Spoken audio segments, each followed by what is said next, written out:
Are we okay? Because I just got back from the grocery store, and normally what I do is I have 3 hot meals planned out in my mind that I'm going to make and eat for the week. And of course, like fruit sprinkled in there and snacks. And I went in, and all of the meat protein that I planned on buying was going to be expired or no good as of tomorrow. So I'm like, well, I guess I'm not getting meat today. And I walked out of there with just enough groceries to cover breakfast for the week. And it was $94. And I still have to go to another store to grab steak and chicken so that I have my meat proteins. And it just has me wondering, like, how are those of you with kids doing this? Like, how are you doing? And if you make less than 80 grand a year, how are you doing it? I need to know. That's a little bit surprising. 90 something dollars and just enough to buy breakfast for the week. That sounds pretty expensive. Because, like, if you're just one person, like a McDonald's breakfast meal, if you get like the breakfast burrito, it comes with 2 wraps and then the hash brown and a large coffee. I paid around $10.99 for that.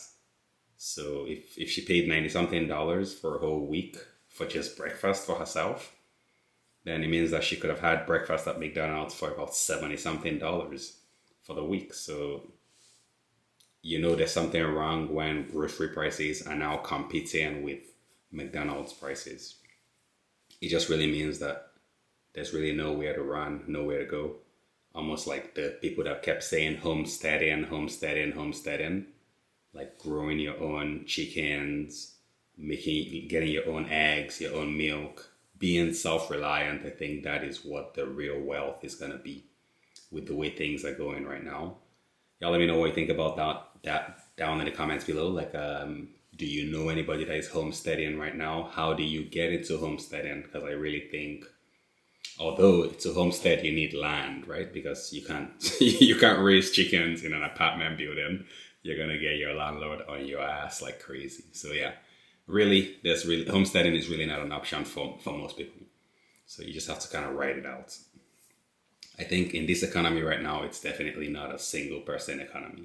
Unless you're a single high earner, then you can rock it out. Hey, be sure to give this video a like and a subscribe. We'll keep going. Are we not sick and tired of how expensive it is to just exist? Like, yeah, breathing air is free, but the second that you want a roof or food or a power, boom, you're basically on a subscription plan. We used to actually dream about the future. Now the future is just hoping that your debit card doesn't decline at the gas pump. They keep saying to work harder, but the harder that we work, the farther we get behind. It's not about effort anymore. It's about the cost of just being alive. Every paycheck feels like a ransom note. You grind all week just to buy back a little piece of your own life for the next week. And we're all supposed to act like that's normal. This isn't fucking normal. It's straight up captivity with a price tag attached. And don't give me that, well, back in my day crap either, because back in your day, a single paycheck bought a house, a car, and fed a family of 4. Now a single paycheck buys groceries and maybe a tank of gas. People love to say kids just want everything handed to them. No, we just want a shot. We just want the same chance that you had without drowning in debt before we even start. So yeah, call it complaining if you want. I call it survival, because if you're not angry about this, then you're not paying attention. So did this guy just call himself a kid?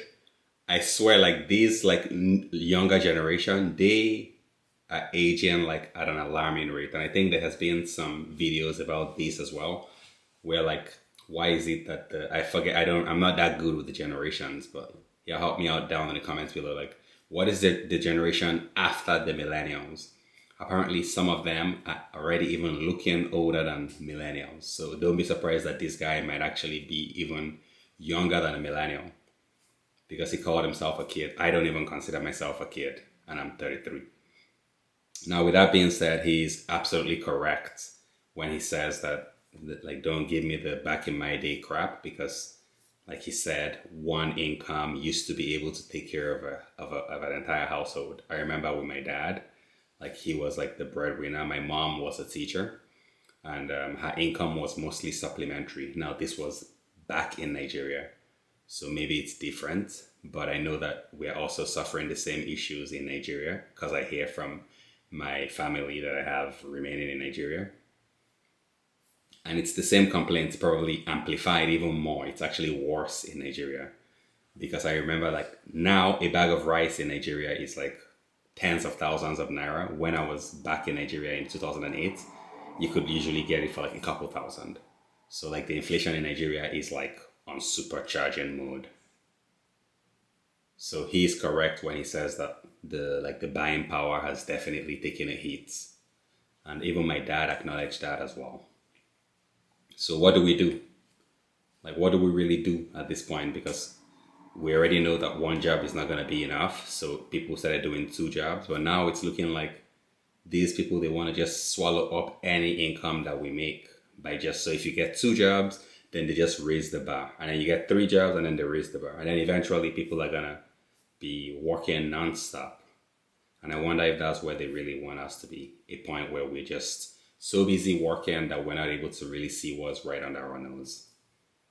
I mean, maybe I'm tripping, maybe I'm not. I really am curious to hear what you guys have to say about this down in the comments below. Be sure to give this video a like and a subscribe. I really thank you guys for continuing to rock with me. And until next time, peace.